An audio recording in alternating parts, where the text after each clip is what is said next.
Shalom, my friends. Welcome to this week's news. We're starting off with some good news this time, and for that we go to Australia. I'm really happy to share this with you. It's a real breath of fresh air to see someone lead with such guts and determination as Julia Gillard, or Gillard, I'm thinking it's Gillard, has. Muslims who want to live under Islamic Sharia law were told on Wednesday, September 3rd, to get out of Australia as the government targeted radicals in a bid to head off potential terror attacks. Separately, on that same Wednesday, Julia Gillard angered some Australian Muslims by saying she supported spy agencies monitoring the nation's mosques. Quote, "Immigrants, not Australians, must adapt. Take it or leave it. I am tired of this nation worrying about whether we are offending some individual or their culture. Since the terrorist attacks on Bali, we have experienced a surge in patriotism by the majority of Australians. This culture has been developed over 2 centuries of struggles, trials, and victories by millions of men and women who have sought freedom.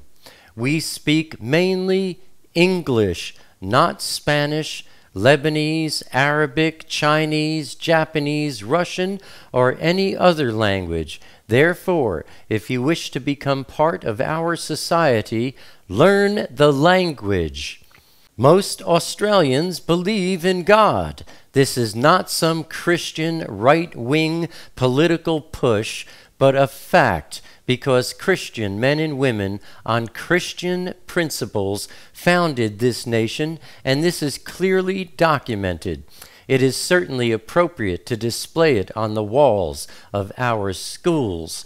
If God offends you, then I suggest you consider another part of the world as your new home, because God is part of our culture. We will accept your beliefs and will not question why. All we ask is that you accept ours and live in harmony and peaceful enjoyment with us. This is our country, our land, and our lifestyle, and we will allow you every opportunity to enjoy all this.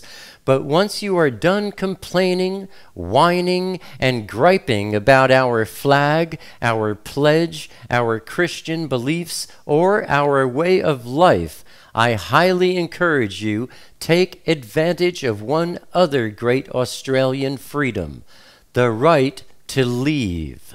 If you aren't happy here, then leave. We didn't force you to come here. You asked to be here. So accept the country that accepted you." Close quote. Julia Gillard, I salute you. Turning to wars and rumors of wars, U.S. and Iraqi authorities have jointly ramped up efforts to prevent terrorists from acquiring nuclear and radioactive materials as concerns mount that the Islamic State is seeking to recover these sensitive materials and use them in a terror attack. The IS now controls about half of Iraq, potentially giving it access to radioactive and radiological materials. This threat has been deemed critical by the U.S. State Department, which announced on Wednesday, September 3rd, that it had inked a new deal with Baghdad to ramp up joint efforts to detect and recover sensitive nuclear materials before the IS and other terrorist entities can get to them. Quote, "The signing and donation of radiation detection equipment reflect the common conviction of the U.S. and Iraqi governments that nuclear smuggling and nuclear and radiological terrorism are critical and ongoing global threats that require a coordinated global response," close quote, the State Department said in a statement. The United States is currently providing the Iraqi government with radiation detection and identification equipment, tools which are expected to help Iraqi authorities, quote, locate, identify, characterize, and recover orphaned or disused radioactive sources in Iraq, thereby reducing the risk of terrorists acquiring these dangerous materials, close quote. And there is evidence that terrorists stole some nuclear materials in Iraq earlier this year. Iraqi officials revealed to the United Nations in July that insurgents had seized uranium which was being used for research purposes at an academic institution in the northern part of the country. Nearly 90 pounds of low-level uranium was stolen from Iraq's Mosul University by terrorist groups. Iraqi's UN ambassador was quoted as saying at the time, quote, terrorist groups have seized control of nuclear material at the sites that came out of the control of the state, close quote. Iraqi Ambassador Mohammed Ali al-Hakim wrote in a letter claiming that these materials could be, quote, used in manufacturing weapons of mass destruction, close quote. Reports also indicate that the IS has stolen chemical weapons from a facility in Muthanna. On Friday night, September 5th, around 500 paratroopers landed at Lielvārde Airport, about 60 kilometers, that's 35 miles, from Latvia's capital, Riga, along with hundreds of vehicles and aircraft, as the exercise Steadfast Javelin 2 simulates a deployment of NATO soldiers and equipment in yet another crisis situation. From September 2nd through September 8th, a total of 2,000 soldiers from 9 nations are carrying out exercises across 5 countries: Germany, Estonia, Latvia, Lithuania, and Poland. To demonstrate NATO's commitment to defending its alliance members, similar exercises will follow in Germany, Norway, Ukraine, and Poland this autumn. On Friday morning, September 5th, less than 48 hours after President Obama delivered a speech in Estonia warning that Russian aggression against Estonia could trigger war with the U.S. and NATO, Russian security forces seized an officer with Estonia's State Security Bureau at gunpoint and took him into Russia. This incident comes at a moment when Europe and the U.S. are extremely concerned that Russia might attempt military action against Estonia as it has against Ukraine. Just Wednesday, September 3rd, the United States publicly committed to Estonia's military defense, meaning that a Russian invasion of Estonia would trigger war between Russia and the U.S., a prospect so dangerous that the world managed to avoid it throughout the entirety of the Cold War. This fear of Russian aggression in Estonia and neighboring Latvia is a primary reason why President Obama traveled to Estonia's capital this week. In his speech, Obama explicitly warned Russia that the United States and the other members of NATO, including the UK, France, and Germany, would defend Estonia and Latvia, also NATO members, just as they would defend, quote, Berlin and Paris and London, close quote. It was a clear warning to Russia not to do in Estonia what it had done in Ukraine, thus showing how concerned the world is about exactly that happening. This incident, at the very least, highlights the extreme level of concern in Eastern Europe that Russia, which is also sending military planes into Finland's airspace, will target Estonia next. In seeming preparation for Islamic militants who are reportedly operating near the U.S. border in Juarez, Mexico, the Border Patrol announced it is buying nearly 300 sets of body armor capable of stopping AK-47 rounds commonly used by terrorists. These plates are not cheap, and the timing of this large purchase comes right after a bulletin was released to federal law enforcement warning of an imminent terrorist attack on the wide-open U.S. border. Quote from Judicial Watch. Specifically, the government sources revealed that the militant group Islamic State of Iraq and Greater Syria, otherwise known as ISIS, is confirmed to now be operating in Juarez, a famously crime-infested narcotics hotbed situated across from El Paso, Texas. Violent crimes are so rampant in Juarez that the U.S. State Department has issued a number of travel warnings for anyone planning to go there. Close quote. Intelligence officials also told Judicial Watch they had, quote, picked up radio talk and chatter indicating that the terrorist groups are going to carry out an attack on the border, close quote. Unfortunately, ISIS would have absolutely no problem crossing the border into America after the Obama administration allowed thousands of illegal aliens to enter the U.S. this year alone, overwhelming Border Patrol agents who were already restrained in their duties after the White House ordered them to stand down back in October last year. Quote, it doesn't matter whether it's drugs, bodies, or how large the group is. Our agents are being ordered to stand down by Border Patrol management. Close quote. Sean Moran, Vice President of the National Border Patrol Council, told Breitbart News. Continuing, he said, quote, I have received reports from our agents in every single sector, from San Diego to the Rio Grande Valley in Texas, that they are receiving these orders, close quote. In fact, it appears ISIS has already entered the U.S. through Mexico. One report said the Department of Homeland Security was monitoring a person of interest at an apartment complex in El Paso.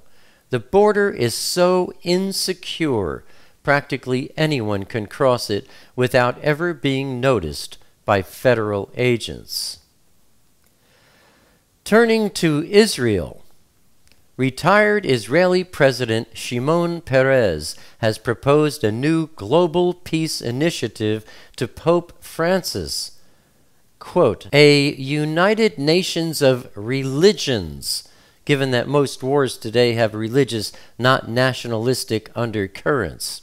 The Vatican said Perez pitched the initiative during a 45-minute audience Thursday, September 4th, in the Apostolic Palace. Francis promised the Vatican's attention to the proposal. Turning to the Islamic State, Ahmed Abdi Godane, or Godani, leader of the Islamic militant organization known as Al-Shabab, was killed during a U.S. military airstrike on Monday, September 1st, which also claimed the lives of 10 other militants. Al-Shabab claimed responsibility for last September's Westgate Mall shooting that left 68 dead and another 200 injured. Godani's removal is a major symbolic and operational loss to the largest al-Qaeda affiliate in Africa and reflects years of painstaking work by our intelligence, military, and law enforcement professionals. Quote from the White House.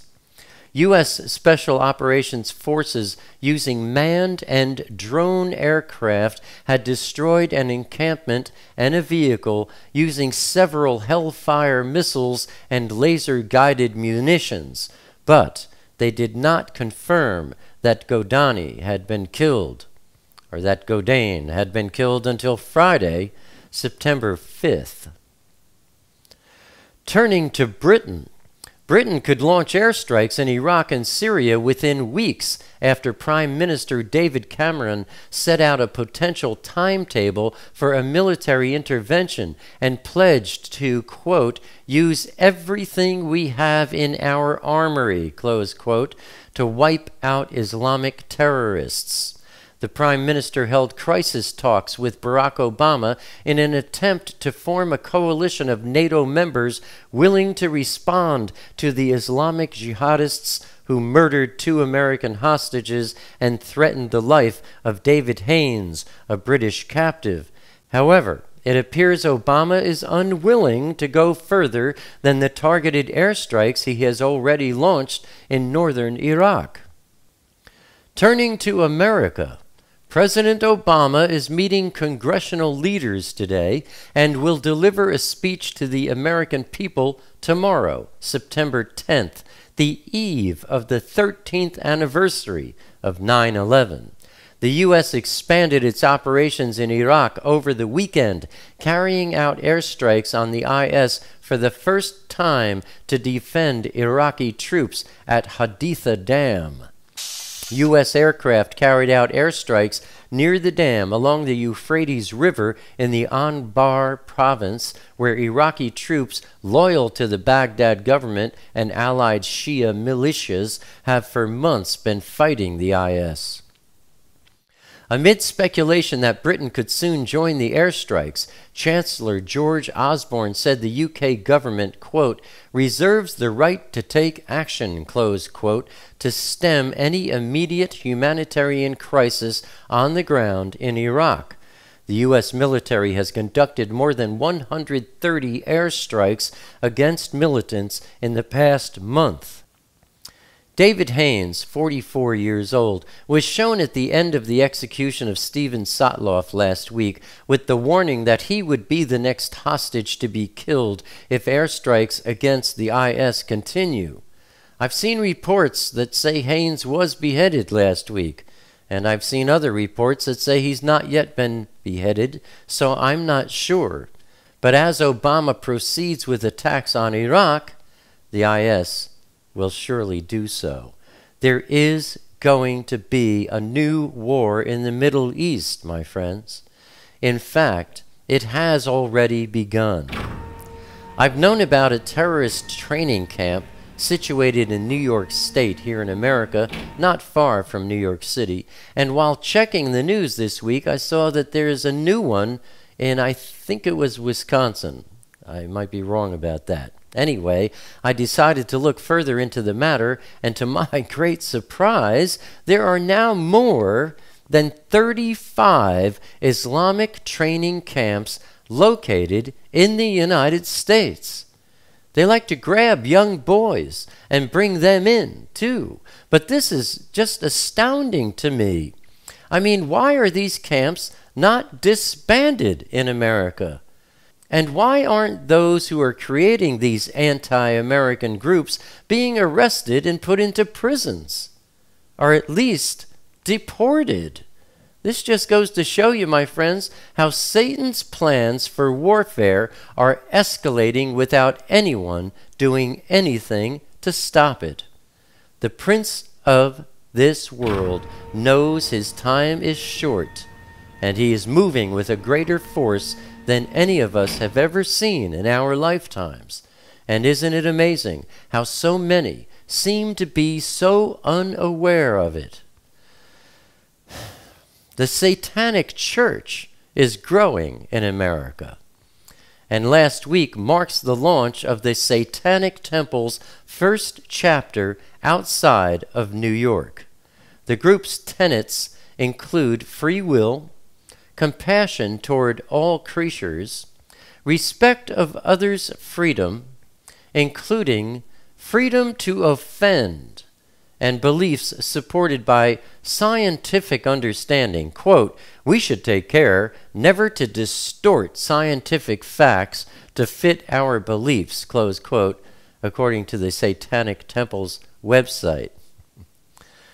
The Satanic Temple was started about 2 years ago and has drawn national attention for First Amendment-related demonstrations in communities as far-flung as Florida and Massachusetts.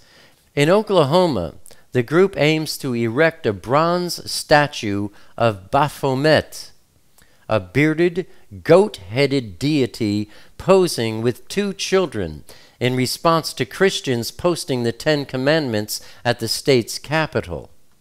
A representative of the Satanic Temple said that if the Christians removed their monument of the 10 Commandments, the push to install Baphomet would end.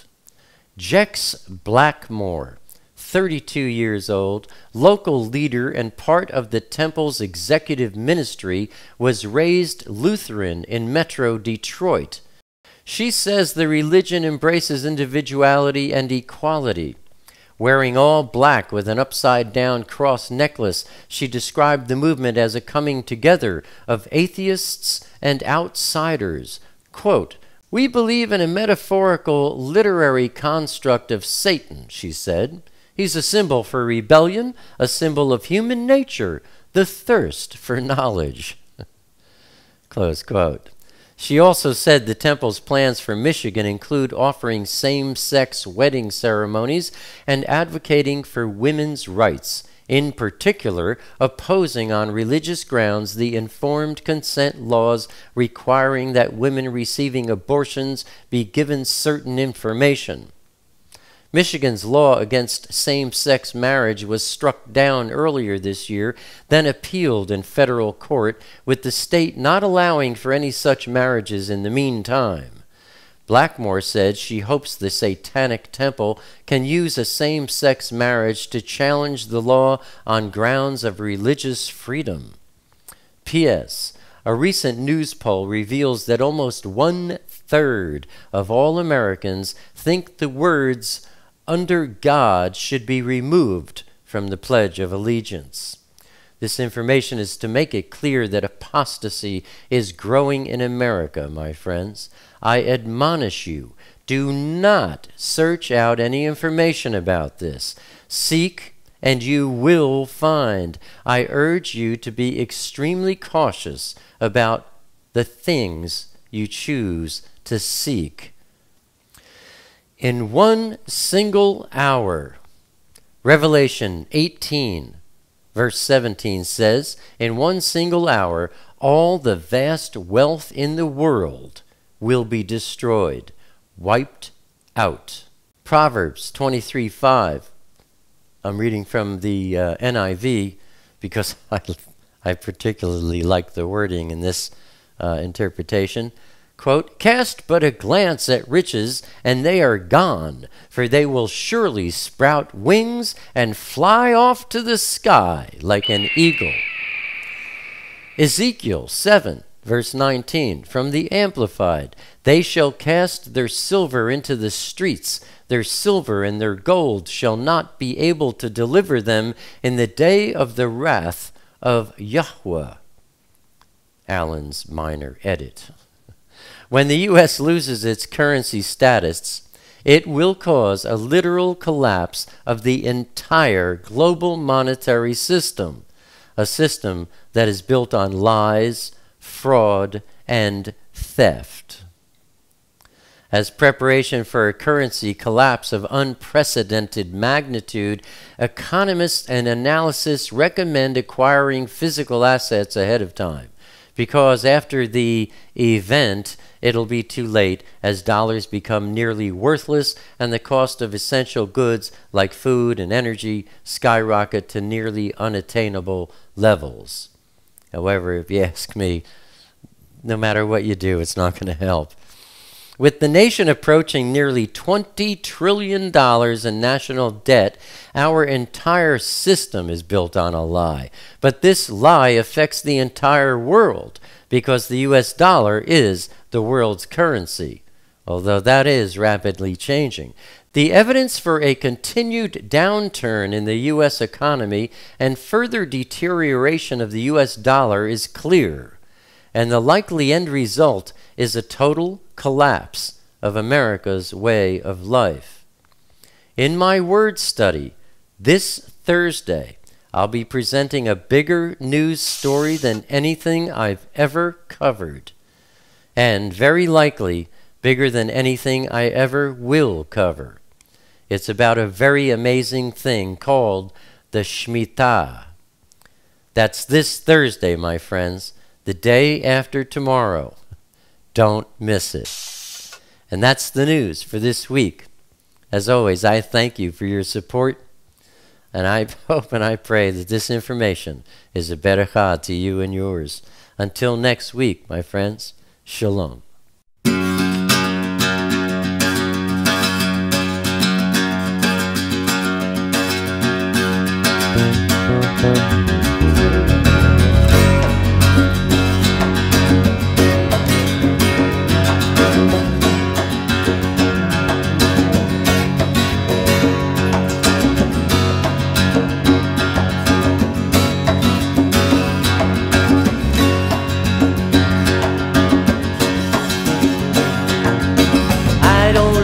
Crowded rooms, I need more space than I consume.